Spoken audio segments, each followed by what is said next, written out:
یوسف نے کہا کہ جو کھانا تم کو ملنے والا ہے وہ آنے نہیں پائے گا کہ میں اس سے پہلے تم کو اس کی تعبیر بتا دوں گا۔ یہ ان باتوں میں سے ہے جو میرے پروردگار نے مجھے سکھائی ہیں۔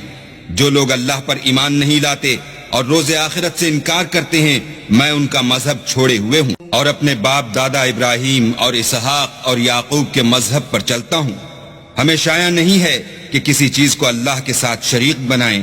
یہ اللہ کا فضل ہے ہم پر بھی اور لوگوں پر بھی، لیکن اکثر لوگ شکر نہیں کرتے۔ میرے جیل خانے کے رفیقوں، بھلا کئی جدا جدا آقا اچھے یا ایک خدائے یکتا و غالب؟ جن چیزوں کی تم اللہ کے سوا پرستش کرتے ہو وہ صرف نام ہی نام ہیں جو تم نے اور تمہارے باپ دادا نے رکھ لیے ہیں۔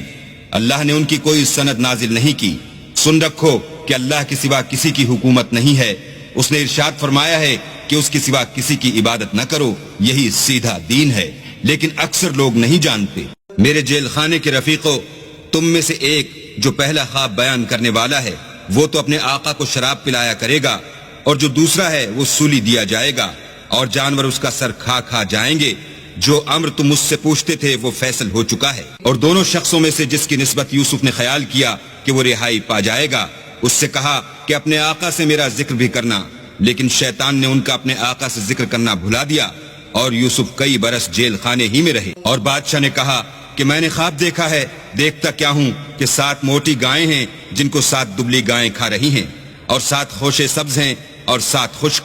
اے سردارو، اگر تم خوابوں کی تعبیر دے سکتے ہو تو مجھے میرے خواب کی تعبیر بتاؤ۔ انہوں نے کہا یہ تو پریشان سے خواب ہیں اور ہمیں ایسے خوابوں کی تعبیر نہیں آتی۔ اب وہ شخص جو دونوں قیدیوں میں سے رہائی پا گیا تھا اور جسے مدت کے بعد وہ بات یاد آ گئی، بول اٹھا کہ میں آپ کو اس کی تعبیر لا بتاتا ہوں، مجھے جیل خانے جانے کی اجازت دیجیے۔ غرض وہ یوسف کے پاس آیا اور کہنے لگا، یوسف، اے بڑے سچے یوسف، ہمیں اس خواب کی تعبیر بتائیے کہ 7 موٹی گایوں کو 7 دبلی گائیں کھا رہی ہیں، اور 7 خوشے سبز ہیں اور 7 سوکھے، تاکہ میں لوگوں کے پاس واپس جا کر تعبیر بتاؤں۔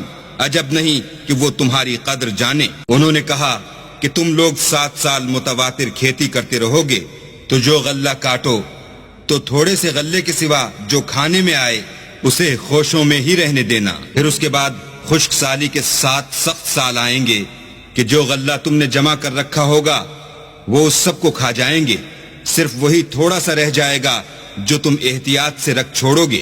پھر اس کے بعد ایک ایسا سال آئے گا کہ خوب مہ برسے گا اور لوگ اس میں رس نچوڑیں گے۔ یہ تعبیر سن کر بادشاہ نے حکم دیا کہ یوسف کو میرے پاس لے آؤ۔ جب قاصد ان کے پاس گیا تو انہوں نے کہا کہ اپنے آقا کے پاس واپس جاؤ اور ان سے پوچھو کہ ان عورتوں کا کیا حال ہے جنہوں نے اپنے ہاتھ کاٹ لیے تھے۔ بے شک میرا پروردگار ان کے مکروں سے خوب واقف ہے۔ بادشاہ نے عورتوں سے پوچھا کہ بھلا اس وقت کیا ہوا تھا جب تم نے یوسف کو اپنی طرف مائل کرنا چاہا؟ سب بول اٹھیں کہ حاشا للہ، ہم نے اس میں کوئی برائی معلوم نہیں کی۔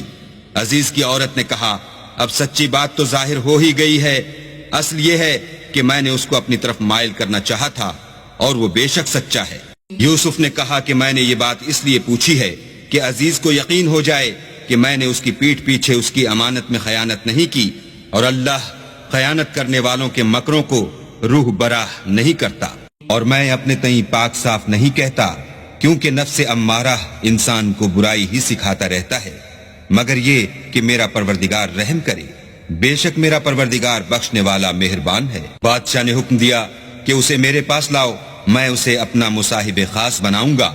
پھر جب ان سے گفتگو کی تو کہا کہ آج سے تم ہمارے ہاں صاحب منزلت اور صاحب اعتبار ہو۔ یوسف نے کہا، مجھے اس ملک کے خزانوں پر مقرر کر دیجئے، کیونکہ میں حفاظت بھی کر سکتا ہوں اور اس کام سے واقف ہوں۔ اس طرح ہم نے یوسف کو ملک مصر میں جگہ دی، اور وہ اس ملک میں جہاں چاہتے تھے رہتے تھے۔